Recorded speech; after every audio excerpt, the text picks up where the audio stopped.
Hello and welcome to the 7th round of the Virtual V8 Supercars 2011 season. And for this race, the venue is Eastern Creek, and former championship leader Ben Crooks takes pole position as he looks to get back on top of the pile. In second place is Tobias Schlemo. Third place is Jesper Torborg, teammate of course to Ben Crooks. Fourth place is Florian Strauss, once again making a 1, 2, 3, 4 at the head of the field for 3ID FCR and 360 Racing. Fifth place is James Johnson. Sixth place is Gary Lennon. Seventh is Norbert Leitner. Eighth place behind his teammate is Anders Nielsen as we go to the start grid now. And away from the start they go, and a great start there from Tobias Schlemo. Oh, there's all carnage at the back of the field. Looks like Lennon has stalled, and into the back has gone Schmick, involved there as well. I think it's Davis and Jeff Dobbin, but at the front of the field looks like Schlemo's got the good start, and Crooks is slotting back into second, so that pole position has not been profitable for him really. As we see Steve Davis quinned at the back of the field, diving down the inside of Jari Vinnari. Wow, what a move that was. Unbelievable move there from Steve Davis. Adrenaline pumping after being held up at the start of the race by the stall car of Callan. Here's Skoustad ahead of him as well. Skoustad all over the place, almost driving into the side of Steve Davis there. Davis straight down the inside he goes, very, very forceful, but Skoustad's keeping it around the outside. And then up the inside of Magnez is trying to go Steve Davis as well. He's determined to make up for being held up for no fault of his own. He's almost gone down the inside of Giuseppe Churchio as well. And Magnez runs wide onto the grass as he tries to hold it around the outside of the Australian. And that looks like Dave's going to have a go at Churchio as well. Straight up the inside of the Android livery car he goes. Through the hairpin. Very, very forceful stuff from Steve early in the running.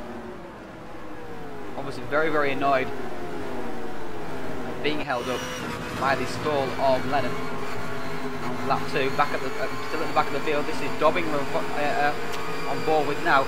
Another one of those drivers who was held up by the start line incident. He's trying to go up the inside of Skoustad, and up the inside of him he has done into turn 2. Classic plate for overtaking at this twisty technical Eastern Creek circuit. Now Stenbeck is next on Steve Davis's list. Down the inside into turn 1 goes Steve Davis. What a move! Straight down the inside, just about kept the car up the inside of Shell Stenbeck. Shell Stenbeck's coming back at him, but no. Steve Davis has the position and has the inside line into turn 2. Now he's attacking Brock ahead of him. At 4 of 39. Midfield now, there's Lee Palmer in 10th position. We're on board with David Junt. They're following John Wilson in the centre racing blue, forward ahead, and straight down the inside, going to go David Junt after a small mistake there from Lee Palmer. Nijo Racing's David Junt goes through up into 10th position. Here's the field as they stream through the first time. Schlemo still leading from Crooks, Torborg, Johnson, Strauss back to 5th. Egbeer, Levesque and Leitner back now to this battle for 10th position. Palmer wants that position back. It's extremely close through this fast technical section. Oh, he's gone wide into the penultimate turn. There's Antonia just in behind, who is being pushed along by Matt Clark. Out into the weeds goes Lee Palmer. Matt Clark's going to go past him, and Nielsen looks like he's going to have a bit of momentum as well, and sweeping past him he goes as well. So another 3 positions lost there for Lee Palmer. Just a small mistake, 2 small mistakes, and 4 positions lost. That's how close the competition is really. Now here's Churchio, Magnez, Lennon, Dobbing, all involved in the battle. Lennon, of course, the guy who stalled on the start line, didn't get going at all, and he's going right around the outside of both Magnez and Churchio up the inside, straight through 2 positions. Thank you very much, says the Swecos driver. And that's another couple of positions there for Gary Lennon as he makes his way back through the field.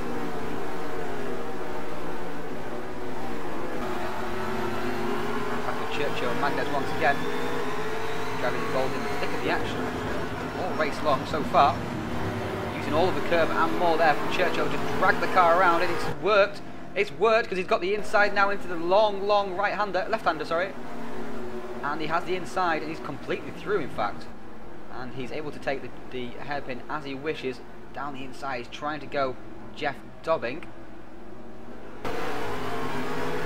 Don't think he's going to be able to get enough of an overlap take the inside into the next fast right-hander.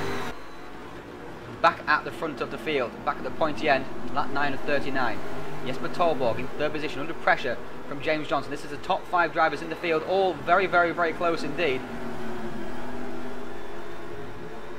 Tolborg winning off the back of his pole position, but first lap mistake at Oran Park, and through on the inside goes James Johnson. What a great, great pass there from James Johnson. Slithered up the inside into the hairpin. I don't think Tolborg was really expecting that. Great move there from James Johnson. He's looking to build on his comeback through the field at Oran Park. Now here's Steve Davis. He's got Josh Barton, his fellow Australian, ahead of him. Oh, down the inside goes Steve Davis. Josh tries to squeeze in. There's contact twice. Now Josh has the inside for the hairpin, but he's been too conservative on the brakes, and around the outside going to try and go Steve Davis, who will have the greater radius and the greater momentum, and he just tries straight around the outside of his fellow countryman and up another position. Lap 15 of 39 now. Towards pit stop time for those who are doing 2 stop strategies. Mostly doing 1 stops, I think, and Wilson is trying to get a run on David Yunt.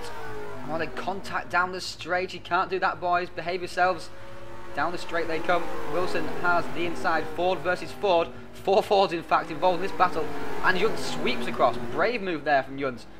Holding position there for John Wilson. And Tony trying to take advantage of all that. He's trying to slither down the inside, but down the outside, John Wilson. This would be a great, great move if he pulls this off. Oh, not able to do so. So close. Almost at the inside then again for turn 3. Look at this. Fantastic battle here. This is between Yunt, Wilson, Antonia and Nielsen. It's so close. Everyone looking at everyone. Antonia looked at Wilson. Wilson decided to have another look at Yunt. And Nielsen decided he wanted to look at Antonia. And did Nielsen manage to make the move stick that Wilson tried on Yunt? He did indeed. He has the inside on this long right-hander. And Antonia has to give way. So Nielsen managed to make that work.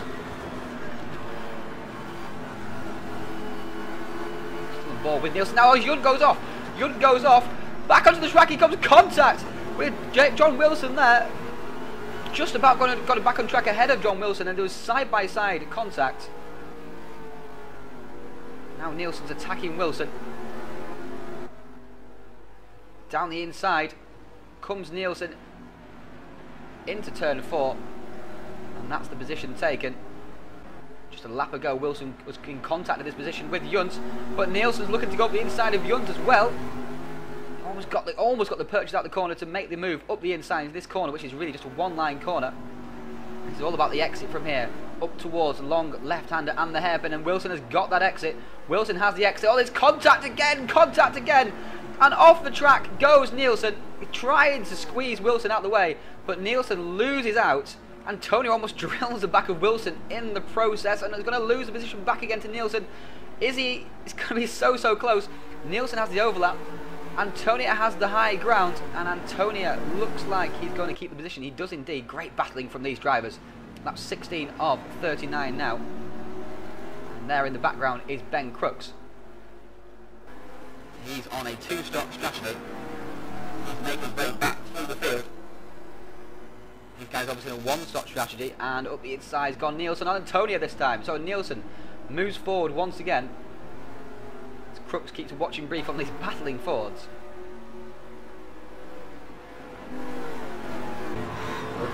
All with Crooks now, looking at this battle. Fabulous battle it is. It's a fabulous track, these fabulous cars. And Nielsen's, contact with Wilson once again. It's elbows out everywhere today, and Wilson decides he's had enough of this. I'm going to the pits. Into the pits he goes, and Crooks has the run on Antonia down the straight, and has the inside line now for the first turn. Much fresher tyres, of course, and has shown greater speed throughout the race anyway, and Antonia unwisely tried to hold the speed around the outside and runs wide onto the grass, but looked like he managed to recover it pretty easily. And Crooks is going up the inside of Anders Nielsen. Anders gets on the power and touches the pole sitter. Crooks gets going anyway. Now here's Crooks' teammate Tolborg trying to make his way through the field, and along in tow is Florian Strauss on board with Tolborg in the top left corner, looking at the battle in the bottom right.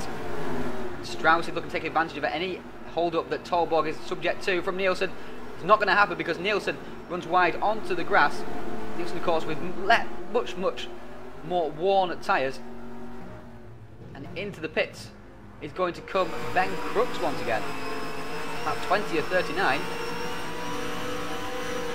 Ben Crooks had a problem earlier in the race. Nielsen still is struggling with his tyres at the moment, and Strauss sweeps through, takes position and continues his pursuit of Jesper Torborg. Now here's the battle between Ernesto Brock and William Levesque. Ahead of them is Kjell Stenbeck, and down the inside goes William Levesque. Nice move there, the classic move at Eastern Creek really. Momentum through the first turn. Now break up the inside into the second turn. He easily clears the Brazilian driver, and now has Stenbeck next in his sight. Oh! I think he almost drilled the back of Stenbeck coming out of that corner there and had to overcorrect on the exit. Taken 2 positions there, just 2 corners, so we're closing down. 25 and 39 now. Jesper Torborg and James Johnson locked in battle, and Johnson has the run out of the corners, straight up the inside he goes. Much more simple move than the last move he made, which is at this point in this hairpin. You're very pleased with that indeed. Steve Davis now and Norbert Leitner involved in battle. Steve Davis has done very well indeed to haul himself back through the field. Out of the pits there is coming, looks like, Florian Strauss. Not sure what's happened to him because he's way down the field now, and it's just 11 laps to go, but he will have extremely fresh tyres. He tries to go straight up the inside of Antonia, and Leitner's gone up the inside of Steve Davis. Antonia's run wide onto the grass and dropped way back. Here's a replay of that. Strauss comes out of the pits despite the fact that Antonia made a big mistake actually. So that's what happened there. And Steve Davis and Florian Strauss are now in battle. Strauss, despite the fact he's got cold tyres, they are extremely fresh, and he's got the inside down into turn 4. Steve Davis squeezes him to the point of fairness. Now here's Florian Strauss on Norbert Leitner. This is for 3rd position, I believe. And up the inside is going to come and take that position. So Strauss's late pit stop is paying off, really, it seems here. At 32 and 39 now, back in the midfield. Stenbeck and Palmer fighting for that 9th position. In behind is Steve Davis, who must have made his 2nd pit stop, it looks like. Palmer's desperately trying to go up the inside of Stenbeck, and that's allowing, look at the momentum even that Steve Davis has on this group as a result of that. Palmer and Stenbeck both completely out of control on the rear wheels. One on the brakes, one on the power. Davis has the overlap now into the next corner. And he has the position made. 36 and 39 now. Joachim Skalstad, Ernesto Brock and David Juntz is way down the field, much lower than he was earlier in the race. And he's going to slide up the inside of Skalstad. And is he going to have a go at Ernesto Brock as well? Ernesto really needs to cover the inside. He's done it too late. He's moved across, but far too late. And Juntz going to go over the inside. Oh, Skalstad has hit the back of Ernesto Brock as well. Got sideways, and through goes Jeff Dobbing. Through goes Jeff Dobbing. And up another position, of course, went David Juntz. Now Leitner is under attack again in these closing stages, and it's Jesper Torborg, the next person to try and have a go at him. And up the inside goes the 3ID FCR driver to overtake the Hungarian for that 4th position, and Leitner is back to 5th. Now here's Lenny, he's in 12th after his travails throughout the race. And next on his list, he's going to try and go up the inside of one of DSC Motorsport drivers. It looks like, I can't quite see the number on that, it could be Palmer, it could be Egbeer. It's Egbeer. Up the inside went Lennon on Egbeer, but the winner of the race and cementing his championship lead is Tobias Schlemo. He wins at Oran Park, he wins at Eastern Creek, so he'd be very pleased with that. It is his 3rd win of the season, more wins than anybody else. 2nd place, again, a good result there for James Johnson. 3rd place, Jesper Torborg. 4th was Norbert Leitner. 5th was Ben Crooks. 6th was Anders Nielsen. And 7th was Florian Strauss. He must have dropped back through the field with a late spin. 8th place was William Levesque. 9th was Lee Palmer. Great result for him. And Steve Davis managed to battle his way back through the field to finish 10th. Join us again very soon for Group 2 and Pukikoe.